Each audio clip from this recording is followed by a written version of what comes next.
دي طريقتي في تخليل الزيتون اللي عمري ما بغيرها ابدا من السنة للسنة. زيتون رمضان الجميل اللي ما يحلاش ابدا الاكل من غيره. هنعمله النهاردة بطريقة بسيطة بالمكونات بتاعته الحلوة قوي. انا جبت هنا تفاحي، اللي هو الزيتون التفاحي. تقدري تجيبي اي نوع تحبيه، بس انا بحب جدا الزيتون التفاحي. بغسله بقى مرة واتنين وتلاتة كده، وبعدين اصفيه واركنه على جنب. هنا بقى هستعمل ليه ايه، وهكتب لكم كل حاجة تحت انا استعملت ايه بالظبط. هنا جبت جزر وبشرته، وهنا كمان جبت ليمون اخضر ما شاء الله الايام دي حلو قوي، وفي كمية عصير رهيبة يا جماعة ما شاء الله، فمش هيتعبك في عصره خالص. بعد كده جبت نص حزمة كرفس. باخد بس الاوراق وباخد العيدان الطريه دي. اهم حاجه بقى عندي اللي بدور عليها قبل الزيتون كمان هي الشطه الخضراء والحمراء، وتكون حراقه معاكي كده علشان تعيش شويه كتار.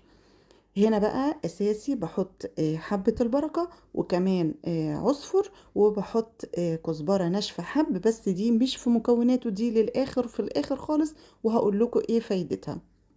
هنا معايا الملح، وكمان كنت عصرة الليمون. الليمون الاخضر ده زي ما بقول لكم ما شاء الله ما بيحتاجش كمية كبيرة تعصريها، بينزل مية كتير، يعني ليمون كتير قوي، عصير ليمون كتير قوي. هنا ده تقريبا كوبايتين من بتوع المية كبار، او 4 مجات من بتوع الشاي. كنت عصرهم من بالليل وحطهم في قلب التلاجة. بعد كده بقى يلا نعمل الطريقة ازاي. هنا جبت طبق كبير كده وفضيت فيه كل حاجة، اللي هو الجزر والليمون. الليمون كنت مقطعاها 4 تربع كده، ومش شايلة بذر ولا شايلة اي حاجة خالص، ما تخافيش. هنا هحط الملح، كيسين ملح للكمية كلها، وما تخافوش هكتب لكم كل حاجة علشان يعني هعرفكم عملت زيتون قد ايه، واستعملت له المكونات ديت قد ايه. هنا بقى حطيت الملح وحطيت حبة البركة، وحطيت العصفر كده كله. بعد كده هحط عصير الليمون برضو، هحط كله مش هسيب حاجة. وهحط الكرفس جبته قطعته، يعني التقطيعة تكون خشنة كده باينة، يعني ما تقطعيها زي الخضرة، قطعيها خشنة كده. بعد كده قلبي بقى تقليبة حلوة جميلة كده، مع ضغطة بسيطة علشان المكونات تدخل في بعض. مش عايزة اقول لكم في الوقت ده يا جماعة، والله الريحة بتاعتها كانت رهيبة. الليمون في الكرفس بصي في كل حاجة كده، ريحة جميلة جدا. بعد كده بقى هجيب بقى الزيتون واحطه وهقلبه، وطبعا تكوني مصفيه خالص من الميه.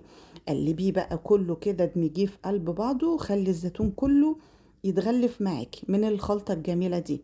وتكوني محضرة البرطمانات. انا عملت في برطمانات بلاستيك، وكمان حطيت في برطمانات ازاز. اللي عندك استعمليه عادي مفيش اي مشكلة، المهم تكون نظيفة.